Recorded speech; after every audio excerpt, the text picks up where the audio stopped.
Welcome back to my channel. ನಾನು ಶೋಭಾ. ನಾನು ಇವತ್ತು ಸಂಜೆಯಿಂದ ಬ್ಲಾಗ್ನ ಮಾಡ್ತಾ ಇದ್ದೀನಿ. ಇವಾಗ 7 ಗಂಟೆ ಆಗಿದೆ. ಸೊ ಬನ್ನಿ ಫ್ರೆಂಡ್ಸ್, ಇವತ್ತು ಸಂಜೆ ರೂಟೀನ್ ನಿಮ್ಮೊಟ್ಟಿಗೆ ಶೇರ್ ಮಾಡ್ತಾ ಇವತ್ತಿನ ಬ್ಲಾಗ್ನ ಸ್ಟಾರ್ಟ್ ಮಾಡೋಣ. ಸೊ ಇವಾಗ ನಮ್ಮ ಮನೆಗೆ ಬಂದ್ವಿ, ಗಿಡಕ್ಕೆಲ್ಲ ನೀರು ಹಾಕಿಬಿಟ್ಟು ಹೋಗೋಣ ಅಂಥೇಳಿ. ಹಾಗೆ ಸ್ವಲ್ಪ ಊರಿಂದ ತಂದಿರೋಂಥ ಗೊಬ್ಬರ ಎಲ್ಲನೂ ನೀರಲ್ಲಿ ನೆನೆಸಿದ್ದೆ, ಅದನ್ನು ನೀರೆಲ್ಲನೂ ಗಿಡಕ್ಕೆ ಹಾಕಿಬಿಟ್ಟು, ಹಾಗೆ ಸ್ವಲ್ಪ ಮನಿ ಪ್ಯಾಂಟ್ ಅಂಗಡಿಯಲ್ಲಿ ಕಟಿಂಗ್ ಮಾಡಿದ್ನಲ್ಲ, ಸೊ ಓದ್ ಬ್ಲಾಗಲ್ಲಿ ಶೇರ್ ಮಾಡ್ಕೊಂಡಿದ್ದೀನಿ. ಈ ಮನಿ ಪ್ಯಾಂಟ್ನ 2 ಪಾರ್ಟ್ ಚಿಕ್ಕದಾಗಿರೋದು ಖಾಲಿ ಇದೆ, ಅದರಲ್ಲಿ ಹಾಕಿಬಿಟ್ಟು ಹೋಗೋಣ ಅಂಥೇಳಿ. ಸೊ ಬನ್ನಿ ಹಾಕಿಬಿಟ್ಟು ಮತ್ತೆ ಹೋಗೋಣ. ಮತ್ತು ಇವತ್ತಿನ ಬ್ಲಾಗ್ ಹೇಗೆ ಹೋಗುತ್ತೆ. ಸೊ ಇವಾಗಷ್ಟೇ ಅಂಗಡಿಯಿಂದ ಬಂದು ಟೀ ಕುಡಿದ್ಬಿಟ್ಟು ಇಲ್ಲೇ ಬಂದ್ವಿ ಡೈರೆಕ್ಟಾಗಿ. ಇವಾಗ ನೀರು ಹಾಕಿ ಏನೋ ಒಂದು ಕ್ಯಾನ್ ನೀರು ತುಂಬಿಸ್ಕೊಂಡು, ಏನು ಇವತ್ತು ಸಂಡೇ, ಈ ಬ್ಲಾಗ್ ನಾನು ಯಾವಾಗ ಅಪ್ಲೋಡ್ ಮಾಡ್ತೀನಿ ಗೊತ್ತಿಲ್ಲ, ಬಟ್ ಏನಾದರೂ ನಾನ್ ವೆಜ್ ತೊಗೊಂಡು ಮನೆಗೆ ಹೋಗ್ತೀವಿ. ನಾನು ಚೇತು ಬಂದ್ವಿ. ಸೊ ಬನ್ನಿ ವಿಡಿಯೋನ ಸ್ಕಿಪ್ ಮಾಡಾದೆ ಪೂರ್ತಿ ನೋಡಿ. ವಿಡಿಯೋ ಇಷ್ಟ ಆದರೆ ಪ್ಲೀಸ್ ಲೈಕ್ ಮಾಡಿ, ಹಾಗೆ ಫ್ರೆಂಡ್ಸ್ ಫ್ಯಾಮಿಲಿ ಮೆಂಬರ್ ಎಲ್ಲರಿಗೂ ಶೇರ್ ಮಾಡಿ ಅಂತ ಹೇಳ್ತಾ ಸೊ ಇವತ್ತಿನ ಬ್ಲಾಗ್ನ ಸ್ಟಾರ್ಟ್ ಮಾಡೋಣ. ಸೊ ಬನ್ನಿ ಫ್ರೆಂಡ್ಸ್, ನಾಳೆ ಬಂದು ಮಾಡ್ಕೋತೀನಿ ಪೂಜೆ. ಸೊ ನಾಳೆ ಸೋಮವಾರ ಅಲ್ವಾ, ನಾಳೆ ಸಾಯಂಕಾಲ ಬಂದು ಪೂಜೆ ಮಾಡಿಬಿಟ್ಟು ಹೋಗ್ತೀನಿ. ಹಾಗೆ ಬಾಳೆಹಣ್ಣು ಇಟ್ಟಿದ್ದೆ ಪೂಜೆಗೆ ನಾನು, ಅದು ಫುಲ್ ಹಣ್ಣಾಗಿತ್ತು, ಅದನ್ನೆಲ್ಲ ಇನ್ನು ಹಂಗೆ ಬಿಟ್ಟರೆ ಹಾಳಾಗಿಬಿಡತ್ತೆ ಅಂಥೇಳಿ ಸೊ ಅದನ್ನು ತೊಗೊಂಡು ಹೋಗ್ತಾಯಿದ್ದೀನಿ. ಇವಾಗ ಎಲ್ಲರಿಗೂ ಸ್ವಲ್ಪ ಕೊಡೋದು ತಿನ್ನೋಕ್ಕೆ. ನೋಡಿ ಫುಲ್ಲು ಚುಕ್ಕೆ ಬಂದಿದೆ ಬಾಳೆಹಣ್ಣು, ತುಂಬಾ ಸ್ವೀಟಾಗಿರುತ್ತೆ.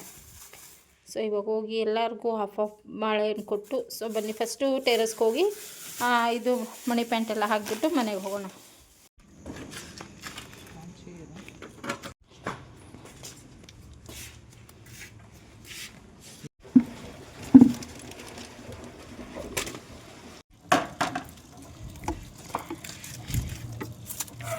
ಇವತ್ತು ನಮ್ಮ ಮನೆಯಿಂದನೇ ಇವತ್ತಿನ ಡೈಲಿ ಬ್ಲಾಗ್ನ ಸ್ಟಾರ್ಟ್ ಮಾಡಿದ್ದೀನಿ. ಇವತ್ತು ಸ್ವಲ್ಪ ಕೆಲಸ ಇತ್ತು ಅಂತ ಹೇಳಿ ಬಂದ್ವಿ. ಸೊ ಬೆಳಿಗ್ಗೆನೇ ನಾನೆಲ್ಲ ಗಿಡಕ್ಕೆ ನೀರು ಹಾಕಿಬಿಟ್ಟು ಹೋಗಿದ್ದೆ. ಹಾಗೆಲ್ಲ ಒಂದು ಸ್ವಲ್ಪ ಹಿಂದಿನ ಬ್ಲಾಗಲ್ಲಿ ಊರಿಂದ ತಂದಿರೋಂಥ ಗೊಬ್ಬರ ಏನಿರುತ್ತೆ ಒಣಗಿರೋದು ಹಸು ಗೊಬ್ಬರ, ಅದನ್ನು ನೆನೆಸ್ಬಿಟ್ಟು ಹೋಗಿದ್ದೆ. ಸೊ ಅದನ್ನೆಲ್ಲ ಹಾಕಿಬಿಟ್ಟು ಹೋಗೋಣ. ಹಾಗೆಯೇ 1-2 ಪಾಟಲ್ಲಿ ಗಿಡ ಒಣಗಿತ್ತು, ಅದು ಖಾಲಿನೇ ಇತ್ತು. ಒಂದು ಸ್ನೇಕ್ ಪ್ಲ್ಯಾಂಟು ಮತ್ತು ಇನ್ನೊಂದು ರೋಸ್ ಗಿಡ ಇತ್ತು, ಅದು ಪೂರ್ತಿ ಒಣಗೋಗಿತ್ತು, ಅದನ್ನೆಲ್ಲ ತೆಗೆದಿದ್ದೀನಿ. ಅದೇ ಪಾಟಲ್ಲಿ ಇವಾಗ ಮನಿ ಪ್ಲ್ಯಾಂಟ್ ಹಾಕೋಣ. ಈ ಥರ ಮಣ್ಣಲ್ಲಿ ಹಾಕಿದ್ರೆ ತುಂಬಾ ಚೆನ್ನಾಗಿ ಬರುತ್ತೆ ಮನಿ ಪ್ಲ್ಯಾಂಟು. ಹಾಗಾಗಿ ನಾನು ಅಂಗಡಿಯಲ್ಲಿ ಕಟಿಂಗ್ ಮಾಡಿದ್ನಲ್ಲ, ಚಿಕ್ಕದಾಗಿ ಕಟಿಂಗ್ ಮಾಡಿದ್ದೆ, ಅದನ್ನೇ 1-2 ಎತ್ಕೊಂಬಂದಿದ್ದೀನಿ ಇವಾಗ. ಹಾಗೆ ಮನೆ ಒಳಗಡೆನೂ ಕೂಡ ಒಂದು ಸ್ವಲ್ಪ ಚಿಕ್ಕದಿತ್ತು, ಅದು ಬೆಳೀತಾನೆ ಇರಲಿಲ್ಲ ಬಾಟ್ಲಲ್ಲಿ ಹಾಕಿ. ಅದು ಎಷ್ಟೋ ದಿವಸದಿಂದ ಎಷ್ಟು ಗಿಡ ಇತ್ತು ಅಷ್ಟೇ ಇತ್ತು, ಚಿಗುರುತ್ತೆ ಮತ್ತು ಇನ್ನೊಂದು ಎಲೆ ಒಣಗಿಬಿಡುತ್ತೆ, ಆ ಥರ ಆಗ್ತಾಯಿತ್ತು ಬಾಟ್ಲಲ್ಲಿ. ಹಾಗಾಗಿ ಇವತ್ತು ಪಾಟಲ್ಲಿ ಹಾಕೋಣ ಅಂಥೇಳಿ ಹಾಕಿದ್ದೀನಿ. ಸೊ ನೋಡೋಣ ಯಾವ ಥರ ಬರುತ್ತೆ ಅಂತ ಗೊತ್ತಿಲ್ಲ. ಸೊ ಬಂದರೆ ಚೆನ್ನಾಗಿರುತ್ತೆ, ಟೆರೆಸ್ ಮೇಲೆ ಹಾಕಿದ್ರೆ ತುಂಬಾ ಚೆನ್ನಾಗಿ ಬರುತ್ತೆ. ಹಾಗಾಗಿ ಹಾಕಿದ್ದೀನಿ. ಇನ್ನೂ ಜಾಸ್ತಿ ಏನು ಪಾಟ್ಗಳಿಲ್ಲ. ಹಾಗೆ ಹೀರೆಕಾಯಿನ ಹಾಕಿದ್ದೀನಿ, ಹೀರೆಕಾಯಿ ಬಳ್ಳಿ ಕೂಡ ತುಂಬಾ ಚೆನ್ನಾಗಿ ಬರ್ತಾಯಿದೆ. 1-2 ಬೀಜ ಹಾಕಿದೆ, 2 ಬೀಜ ಬಂದಿದೆ. ಸೊ ಏನಂದರೆ ಒಂದು ಸ್ವಲ್ಪ ಬೆಳೆಯುತ್ತೆ ಮತ್ತು ಒಣಗೋಗ್ಬಿಡುತ್ತೆ. ಹಾಗಾಗಿ ಈ ಥರ ಹಸು ಗೊಬ್ಬರ ಎಲ್ಲ ಹಾಕೋಣ ಅಂಥೇಳಿ ಹಾಕಿದ್ದೀನಿ. ಮತ್ತು ಜಾಸ್ತಿ ನೀರು ಹಾಕಿದ್ರು ಕೂಡ ಕೊಳ್ತೋಗುತ್ತಂತೆ. ನಾನು ಮೋಸ್ಟ್ಲಿ ಜಾಸ್ತಿ ನೀರು ಹಾಕ್ತಾ ಇರೋದಕ್ಕೇನೋ ಕೊಳ್ತೋಗ್ತಾ ಇದೇನೋ ಗೊತ್ತಿಲ್ಲ. ಮತ್ತು ಹೊಸ ಮಣ್ಣು ಹಾಕಬೇಕು. ಸೊ ಮಣ್ಣೆಲ್ಲ ತಂದಿದ್ದೀನಿ. ಸೊ ಅದನ್ನು ಹಾಕ್ತೀನಿ, ಯಾವಾಗ ಟೈಮ್ ಸಿಕ್ಕಿದಾಗ ಹಾಕ್ತೀನಿ ಅಂತೀನಿ, ಮತ್ತು ಟೈಮೇ ಇರೋದಿಲ್ಲ. ಸೊ ನೋಡೋಣ ಯಾವಾಗ ಟೈಮ್ ಆಗುತ್ತೆ ಅವಾಗ ನೋಡೋಣ, ಹಾಕೋಣ. ಯಾಕಂದರೆ ಮಣ್ಣೆಲ್ಲ ತುಂಬಿಸ್ಕೊಂಬಂದು ಅಂಗಡಿಯಲ್ಲಿ ಇಟ್ಟಿದ್ದೀನಿ, ಎತ್ಕೊಂಡು ಹೋಗಿ ಎಲ್ಲ ಗಿಡಕ್ಕೆ ಚೆನ್ನಾಗಿ ಮಣ್ಣು ಹಾಕಿದ್ರೇ ಗಿಡಗಳು ಚೆನ್ನಾಗಿ ಬರುತ್ತಲ್ವ. ಇಷ್ಟು ಮಣ್ಣಲ್ಲಿ ಗಿಡ ಬಾ ಅಂದರೆ ಎಲ್ಲಿಂದ ಬರುತ್ತೆ ಹೇಳಿ. ಹಾಗಾಗಿ ಎಲ್ಲ ಗಿಡದ್ದು ಒಂದೊಂದೇ ಪೂರ್ತಿ ಕಿತ್ತು ಆಮೇಲೆ ಮಣ್ಣೆಲ್ಲ ಲೂಸ್ ಮಾಡಿಬಿಟ್ಟು ನೀಟಾಗಿ ಹಾಕಿದ್ರೆ ಗಿಡಗಳು ತುಂಬ ಚೆನ್ನಾಗಿ ಬರುತ್ತೆ. ಸೊ ಅವಾಗೆಲ್ಲ ನಾನು ಅದೇ ಥರ ಮಾಡ್ತಾಯಿದ್ದೆ ಮನೇಲಿ ಇದ್ದಾಗ. ಸೊ ಬನ್ನಿ ಅದನ್ನು ಯಾವಾಗನ ಮಾಡೋಣ. ಇವಾಗ ಮನೆಗೆ ಹೋಗಿ ಬ್ಲಾಗ್ಸ್, ಮನೆಗೆ ಇವಾಗ ಬಂದು ಬ್ಲಾಗ್ಸ್ನ ಕಂಟಿನ್ಯೂ ಮಾಡ್ತಾಯಿದ್ದೀನಿ. ಹಾಗೆಯೇ ಚಿಕನ್ ತೊಗೊಂಬಂದ್ವಿ. ಸೊ ಚಿಕನ್ ಸಾಂಬಾರು ಥರ ಗಟ್ಟಿಯಾಗಿ ಗೊಜ್ಜು ಮಾಡ್ಕೊತೀನಿ, ಹಾಗೆ ದೋಸೆ ಮಾಡ್ಕೊತೀನಿ. ದೋಸೆ ಬ್ಲಾಗ್ನ ನಾನು ಶೇರ್ ಮಾಡ್ಕೊಂಡಿದ್ದೀನಿ. ಸೊ ನೋಡಿ, ಸೊ ಇವತ್ತಿನ ಒಂದು ಡೈಲಿ ಬ್ಲಾಗ್ಸಲ್ಲಿನೇ ಚಿಕನ್ ಫ್ರೈ ಮಾಡ್ಕೊತಾ ಇದ್ದೀನಿ. ಹಾಗೆ ಇವಾಗ ಚಿಕನ್ ಫ್ರೈ ಮಾಡೋಕ್ಕೆ ಮುಂಚೆನೇ ಫಸ್ಟು ನಾನು ಫೇಸ್ ಪ್ಯಾಕ್ ಅಪ್ಲೈ ಮಾಡ್ಕೊಳ್ಳೋಣ ಅಂದ್ಕೊಂಡೆ.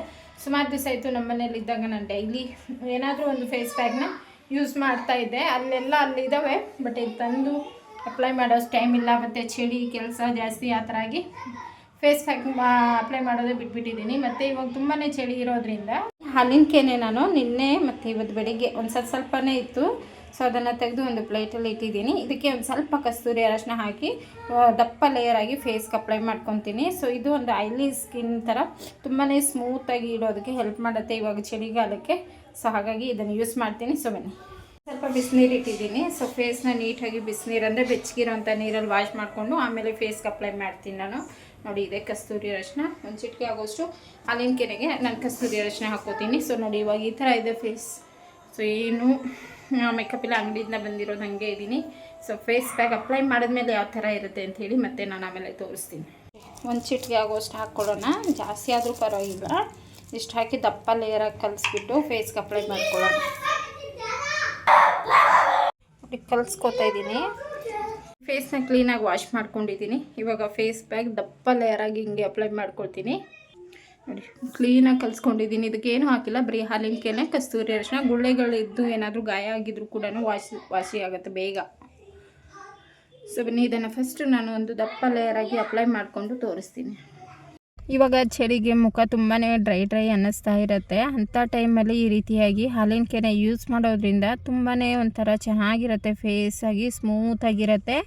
ಹಾಗೆಯೇ ತುಂಬಾ ಡಲ್ಲಾಗಿರ್ತೀವಿ ಕೆಲಸ ಮಾಡಿ ಇಡೀ ದಿವಸ, ಹಾಗೆ ಧೂಳಲ್ಲಿ ಅದೆಲ್ಲನೂ.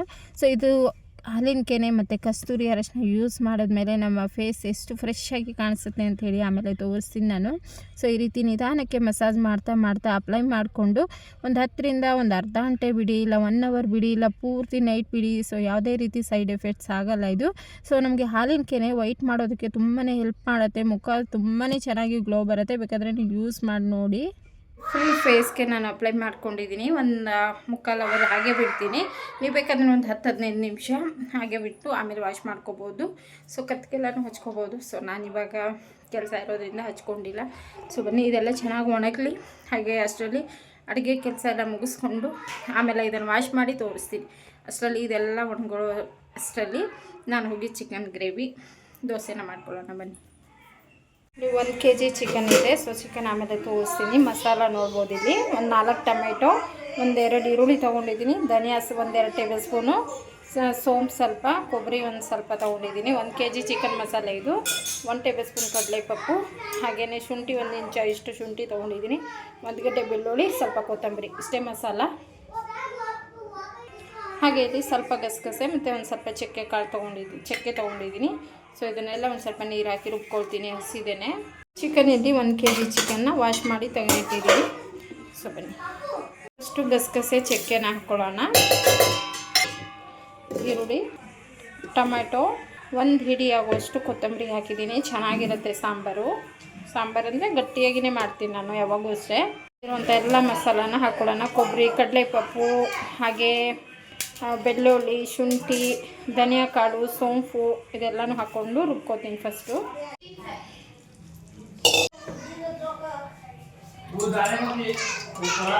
ಇಲ್ಲಿ ಒಂದು 4 ಟೇಬಲ್ ಸ್ಪೂನ್ ಆಗೋಷ್ಟು ಎಣ್ಣೆ ಹಾಕಿದ್ದೀನಿ. ಎಣ್ಣೆ ಬಿಸಿಯಾಗಿದೆ. ಇವಾಗ ಅರ್ಧ ಈರುಳ್ಳಿ, ಒಂದು ಸ್ವಲ್ಪ ಕರಿಬೇವು ಹಾಕ್ಕೋತೀನಿ. ರುಬ್ಬೋದಕ್ಕೆ ಒಂದು ಸ್ವಲ್ಪ ಕರಿಬೇವು ಹಾಕ್ತೀನಿ. ರುಬ್ಬೋದಕ್ಕೆ ಒಂದಿಷ್ಟು ಕರಿಬೇವು ಹಾಕ್ತೀನಿ. ಸೊ ಎಣ್ಣೆ ಬಿಸಿಯಾಗಿದೆ. ಈರುಳ್ಳಿ ಎಲ್ಲ ಫ್ರೈ ಆಗಿದೆ. ಇವಾಗ ಕಾಶ್ಮೀರಿ ಚಿಲ್ಲಿ ಪೌಡರ್, ಒಳ್ಳೆ ಕಲರ್ ಬರುತ್ತೆ ಗ್ರೇವಿ, 1 ಟೇಬಲ್ ಸ್ಪೂನ್ ಹಾಕಿದ್ದೀನಿ. ಎಲ್ಲ ಫ್ರೈ ಆಗಿದೆ. ಇವಾಗ ರುಬ್ಬಿರೋಂಥ ಮಸಾಲೆನ ಹಾಕಿ ಹಸಿ ವಾಸನೆ ಹೋಗೋವರೆಗೂ ಫ್ರೈ ಮಾಡ್ಕೊತೀನಿ. ಈ ಮಸಾಲೆ ಎಲ್ಲ ಒಂದು 2 ನಿಮಿಷ ಫ್ರೈ ಮಾಡ್ಕೊತೀನಿ ಅಷ್ಟೇ. ಆಮೇಲೆ ಚಿಕನ್ ಹಾಕ್ಕೊಳ್ಳೋಣ. ತುಂಬ ಚೆನ್ನಾಗಿರುತ್ತೆ ಇದು. ಒಂದು ಸ್ವಲ್ಪ ಗಟ್ಟಿಗೆ ಮಾಡ್ಕೊತೀನಿ, ಯಾಕೆಂದರೆ ನಮ್ಮ ಮನೇಲಿ ಜಾಸ್ತಿ ನೀರಾದರೆ ಇಷ್ಟನೇ ಆಗೋಲ್ಲ. ನನಗೂ ಅಷ್ಟೇ, ಗೊಜ್ಜಿದ್ರೇ ಇಷ್ಟ ಆಗುತ್ತೆ. ಫೇಸ್ಗೆ ಅಪ್ಲೈ ಮಾಡ್ಕೊಂಡೇ ಕೆಲಸನ ಮಾಡ್ಕೋತಾ ಇದ್ದೀನಿ. ಇನ್ನು ಅಡುಗೆ ಮಾಡಿಬಿಟ್ಟು ದೋಸೆ ಹಾಕಬೇಕು. ಸೊ ದೋಸೆ ಇವಾಗ ಸಾಂಬಾರಿಗೆ ಇಟ್ಬಿಟ್ಟು ಅಂದರೆ ಗೊಜ್ಜಿಗೆ ಇಟ್ಬಿಟ್ಟು ಚಿಕನ್ ಗ್ರೇವಿಗಿಟ್ಟು ಆಮೇಲೆ ಫೇಸ್ನ ವಾಶ್ ಮಾಡ್ಕೊತೀನಿ. ಆಲ್ರೆಡಿ ಫುಲ್ ಒಣಗಿದೆ. ಮುಕ್ಕಾಲ್ಗೆ ಅರ್ಧ ಗಂಟೆ ಆಯಿತು ನಾನು ಅಪ್ಲೈ ಮಾಡಿಕೊಂಡು. ಮಸಾಲೆ ಎಲ್ಲ ರೆಡಿ ಮಾಡಿಕೊಂಡು ರುಬ್ಬಿ ಇವಾಗಿರೋ ಅಷ್ಟರಲ್ಲಿ ಅರ್ಧ ಗಂಟೆ ಆಗಿದೆ. ತೊಳೆದಿಟ್ಟಿರೋಂಥ ಚಿಕನ್ ಹಾಕ್ಕೋತೀನಿ. ಲೆಗ್ ಪೀಸ್ ಮಕ್ಕಳಿಗಂದರೆ ತುಂಬಾ ಇಷ್ಟ. ಹಾಗಾಗಿ 2 ತೊಗೊಂಡ್ರು, 3 ಬೇಕಿತ್ತು. ಸೊ 3 ಕೊಡಲಿಲ್ಲ, 2 ತೊಗೊಂಡು ಬಂದಿದ್ದೀನಿ. ಸೊ ಮಸಾಲೆ ಹಾಕಿ ಫ್ರೈ ಮಾಡ್ಕೊಳ್ಳೋಣ. ನೋಡಿ ಇದೆಲ್ಲನೂ ಒಂದು 2 ನಿಮಿಷ ಫ್ರೈ ಆಗಲಿ ಸಾಕು. ಆಮೇಲೆ ನೀರು ಹಾಕಿ ಚೆನ್ನಾಗಿ ಕುದಿಸ್ಕೊಂಡು ರುಚಿಗೆ ತಕ್ಕಷ್ಟು ಉಪ್ಪು ಅರಿಶಿನ ಪುಡಿ ಹಾಕಿ ಚಿಕನ್ ಮಸಾಲ ಹಾಕಿದ್ರೆ ಆಯಿತು ಅಷ್ಟೇ. ಬೇಗ ಒಂದ್ಸರಿ ಚೆನ್ನಾಗಿ ಈ ಥರ ಮಾಡಿಬಿಟ್ಟು ತುಂಬ ಚೆನ್ನಾಗಿರುತ್ತೆ. ಸೊ ಒಂದು 2 ನಿಮಿಷ ಫ್ರೈ ಆಗಲಿ. ನೋಡಿ ಎಣ್ಣೆ ತೇಲೋವರೆಗೂ ಫ್ರೈ ಮಾಡಿದ್ದೀನಿ. ಇವಾಗ ಚಿಕನ್ ಮಸಾಲ 1 ಟೇಬಲ್ ಸ್ಪೂನ್, ಹಾಗೆಯೇ ಸ್ವಲ್ಪ ಗರಂ ಮಸಾಲ ಒಂದು ಅರ್ಧ ಟೇಬಲ್ ಸ್ಪೂನ್ ಆಗೋಷ್ಟು ಅರಿಶಿನದ ಪುಡಿ ಹಾಕಿದ್ದೀನಿ. ಇಷ್ಟನ್ನು ಹಾಕಿ ಮಿಕ್ಸ್ ಮಾಡಿಬಿಟ್ಟು ನೀರು ಹಾಕ್ಕೊಳ್ತೀನಿ. ಆಮೇಲೆ ಉಪ್ಪು ಹಾಕ್ಕೊತೀನಿ. ನೀರು ಹಾಕಿದ್ಮೇಲೆ ಉಪ್ಪು ಹಾಕ್ತೀನಿ ನಾನು, ಆವಾಗ ಅಳತೆ ಕರೆಕ್ಟಾಗಿರುತ್ತೆ. ಇಲ್ಲ ಅಂಜಲಿಗೆ ಪಾತ್ರೆ ತೊಳೆಯೋಕೆ ಹಚ್ಚಿದ್ದೀನಿ, ಪಾತ್ರೆ ತೊಳೆದ್ಬಿಡು ಅಂತೇಳಿ.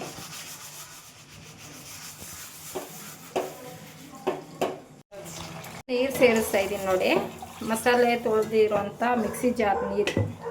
ಓಕೆನಾ, ಇಷ್ಟೇ ನೀರು ಸಾಕು. ಯಾಕಂದರೆ ಇದು ಬೆಂದು ನಮ್ಗೆ ಗಟ್ಟಿ ಬೇಕು ಗೊಜ್ಜು ಥರ, ಯಾಕಂದರೆ ದೋಸೆಗೆ ಚೆನ್ನಾಗಿರುತ್ತೆ. ಸೊ ಅಷ್ಟೇ, ಇದು ಕುದೀತಾ ಇರಲಿ. ಇವಾಗ ಉಪ್ಪು ಹಾಕ್ಬಿಡೋಣ. ರುಚಿಗೆ ತಕ್ಕಷ್ಟು ಉಪ್ಪು ಹಾಕ್ಕೋತಾ ಇದ್ದೀನಿ. ಉಪ್ಪು ಹಾಕಿ ಒಂದ್ಸರಿ ಮಿಕ್ಸ್ ಮಾಡಿ ಇವಾಗ ಕುದೀತಾ ಇರಲಿ ಅಷ್ಟೇ. ಅಷ್ಟರಲ್ಲಿ ನಾನು ಫೇಸ್ ವಾಶ್ ಮಾಡ್ಕೊಂಡ್ಬಂದ್ಬಿಡ್ತೀನಿ. ನೋಡಿ ಇವಾಗ ವಾಶ್ ಮಾಡ್ಕೋತೀನಿ. ಚೆನ್ನಾಗಿ ಒಣಗಿದೆ. ಸೊ ಬನ್ನಿ ವಾಶ್ ಮಾಡಿ ಮತ್ತೆ ತೋರಿಸ್ತೀನಿ. ನೋಡಿ ಇವಾಗ ಫೇಸ್ ವಾಶ್ ಮಾಡ್ಕೊಂಡ್ಬಂದಿದ್ದೀನಿ. ಬೇರೆ ಏನು ಹಚ್ಕೊಂಡಿಲ್ಲ, ಹಾಗೆ ಬಿಡ್ತೀನಿ. ಬೆಳಿಗ್ಗೆ ಹಂಗೆ ಸೋಪ್ ಹಾಕಿ ವಾಶ್ ಮಾಡ್ಕೋತೀನಿ. ಒಂದು ಸ್ವಲ್ಪ ಬೆಚ್ಚಗಿರೋಂಥ ನೀರಲ್ಲಿ ವಾಶ್ ಮಾಡಿದ್ದೀನಿ. ಯಾಕಂದರೆ ನಾವು ಹಾಲಿನ ಕೆರೆ ಯೂಸ್ ಮಾಡಿರೋದ್ರಿಂದ ಒಂದು ಸ್ವಲ್ಪ ಜಿಡ್ಡು ಇರುತ್ತೆ. ಹಾಗಾಗಿ ಅಷ್ಟೇ. ನೋಡಿ ತುಂಬಾ ಸಾಫ್ಟಾಗಿ ಸ್ಮೂತಾಗಿ ಆಯಿತು ಸ್ಕಿನ್. ತುಂಬ ದಿವಸ ಆದಮೇಲೆ ಕ್ಲೀನ್ ಆಯಿತು.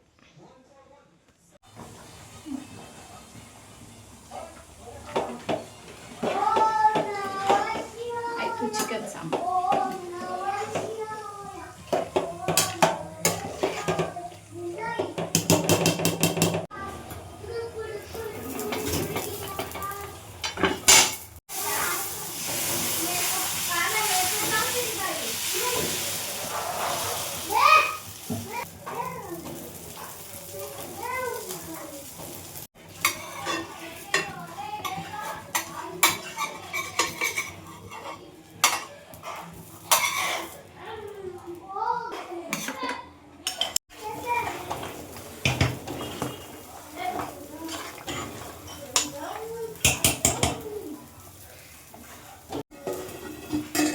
ನೋಡಿ ಆಯಿತು ಚಿಕನ್ ಸಾಂಬಾರು. ತುಂಬಾ ಚೆನ್ನಾಗಿರುತ್ತೆ. ಒಂದು ಸ್ವಲ್ಪ ಗಟ್ಟಿಯಾಗಿ ಮಾಡ್ಕೊಂಡಿದ್ದೀನಿ. ದೋಸೆ ಮೇಲೆ ಮತ್ತು ಅನ್ನಕ್ಕೆ ಎರಡಕ್ಕೂ ಆಗುತ್ತೆ.